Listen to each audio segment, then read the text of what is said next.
Let us orbit Earth. A new form of life takes root on the International Space Station. Presented by Science at NASA.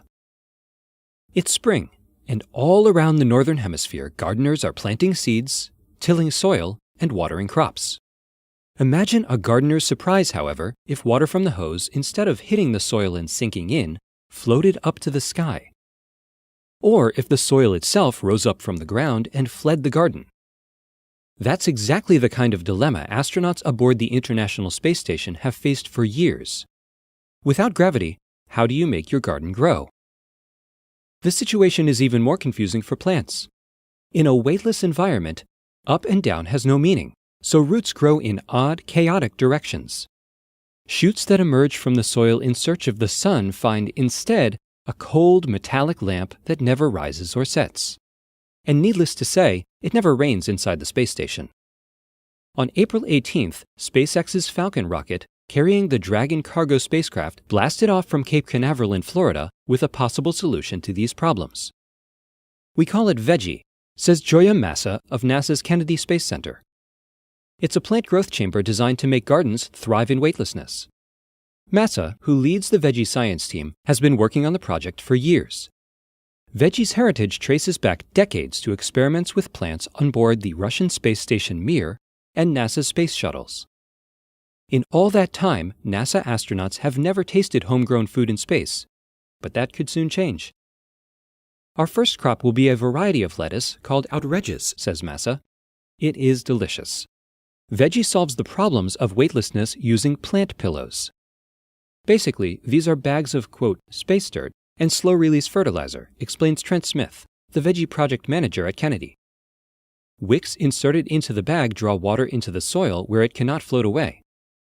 In addition to guiding water, the wicks act as a kind of gardening stake. The wicks are where we glue the seeds, continues Massa.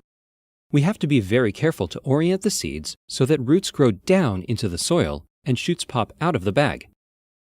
When the shoots emerge, they find an array of LEDs shining overhead, providing light for photosynthesis and a sense of direction to keep the shoots moving up. The bellows-like walls of the chamber allow it to expand to make more room for the growing crop. Pictures of Veggie often show the chamber flooded with a mixture of red and blue light. That's the color of light plants use most for photosynthesis. We're just giving them what they want, says Smith. Under a purplish light, plants appear gray and unappetizing.